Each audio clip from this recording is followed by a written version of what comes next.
За тэгээ засгийн газар за яг өвчин бол хэлж ирэхгүй хийсч ирдэг тэр ойлгомжтой. Гэсэн чи сайд нь харин яг өвчин шиг гарч ирэх юм да гинтгэн. Энэ ерөнхий сайдын үгэнд нэлээд гарлаа бас салбартаа хуримтлуулсан туршлагыг гэдэг. Энэ эрүүл мэндийн сайдад халууны эмэнд явсан туршлагч бараг л байхгүй бах та. Атаархаад байгаа юм биш би зүгээр гомдоод байна. Санхүүгийн салбарт бол та мэдлэг бол усрал сайн баг. Гэхдээ эрүүл мэнд бол тусдаа асуудал. Одоо жишээлхэд та яах дэлхийн эрүүл мэндийн байгууллага эсвэл Монгол улсад эрүүл мэндийн тусламж үйлчилгээ үзүүлж байгаа донор байгууллагуудын удирдлагатай ярихаар яах эрүүл мэндийн даатгалын тогтолцоогоо ярих юм. Ажилчдынхаа цалин ярих юм. Өвчлөл ханаад одоо юу гэдэг юм бэ? Халдвар төвчөнд архлаалжуулалт гэдэг ийм мэрэгжлийн юм ярмаар шүү дээ. Улсын хурлч гэсэн засгийн газартаа мэрэгжлийн сайттай мэрэгжлийн юм ярмаар, салбарын юм ярмаар. Тэгж яах чи юу вэ? Одоо энэ мөнх сайхан гэдэг нэг эмч сайд гишүүн байна. Гаммаа гишүүн байна, саран чулуун гишүүн байна, энэ чин бүрэн гишүүн байна. Ичдэг юм уу та нар? Ийм үнээр эрүүл мэндийн сайд тавих гэж сууж байхаасаа.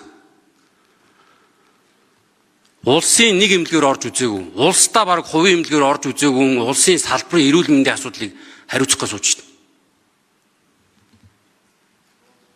Нүүр улаагаад энэ яг тоглоом үнэнгээ хэлэхэд. Хүний урдаас ичнэ гэдэг нэрийг хэцүү гэсэн үнэхээр хэцүү юм байна. Монгол улс бол дэд сайттай байсан. Одоо бол бүр нууц сайттай болгоч шүү дээ. Энэ цагаан байрныхан одоо арай дураараа гитэрж байгаа юм шүү.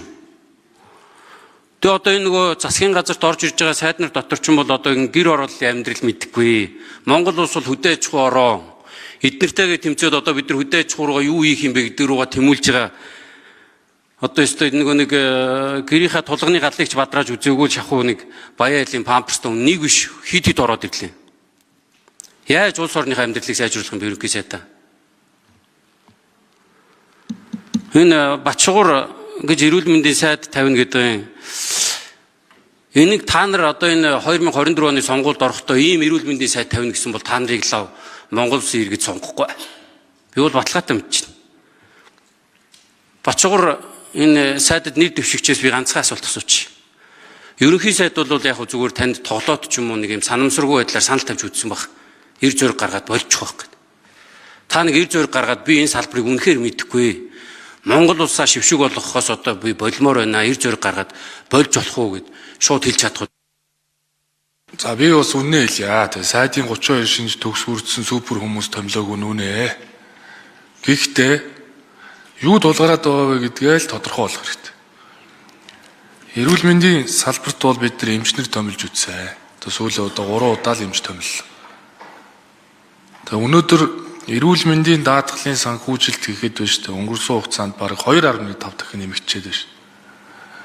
ADB-гийн эмнэлгүүд барих ажил үлээгдэт байна. Эмчнэрийн цалин чи орон нутагт очихоор цалингийн тогтолцоо нь өөрчлөгдөв. Тэгээ одоо хүртэл шүүмж дагуулсаар л байдаг. Мэдээж одоо Чинбүрэн сайд бол хариуцлагатай сайн ажилласан. Гэхдээ засгийн газар болгоо өөрийн баримталж байгаа чиглэл бодлоготой.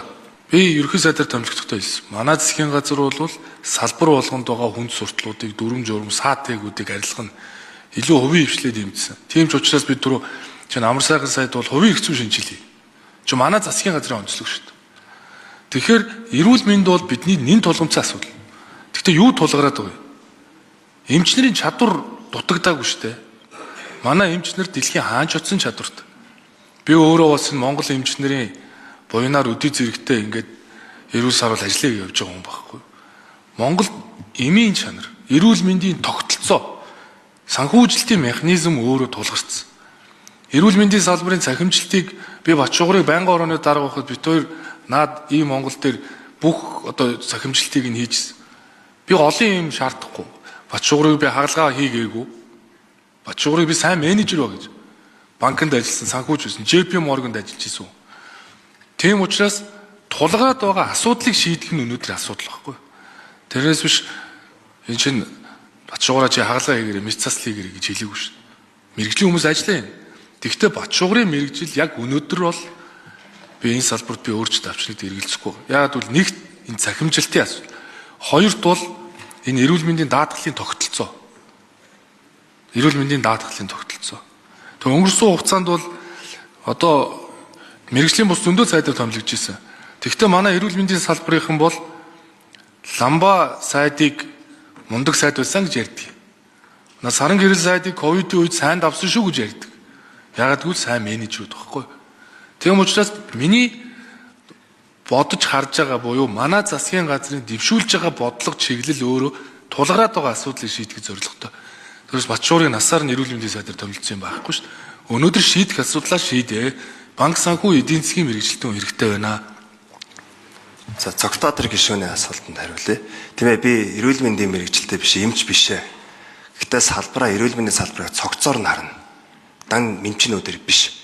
Санхүүжилтийг харна, гадаад харилцааг нь харна, яаж олон улсын даатгалын системийг Монголд авчрах гэж харна, эрүүл мэндийн даатгал өөрөө хүнд нөхцөлд байгаа. Энийг яаж илүү хүртээмжтэй болгох вэ гэж харна. Эмнэлэгт ойчрлоод ор олдохгүй ба коридор твсдэг биш. Харин Монгол улс бол 10,000 хүнд оногддог ороороо ихний 10-д ордог. Яаж энийг зөв менеж хийх вэ? Яаж хүртээмжтэй болох вэ гэдгийг харна. Эрүүл мэндийн салбар зарцуулагч нэг төгрөг болгон Монгол хүний эрүүл мэндийн төлөө зарцуулагдахын төлөө ажиллана гэж хэлье. Баярлалаа.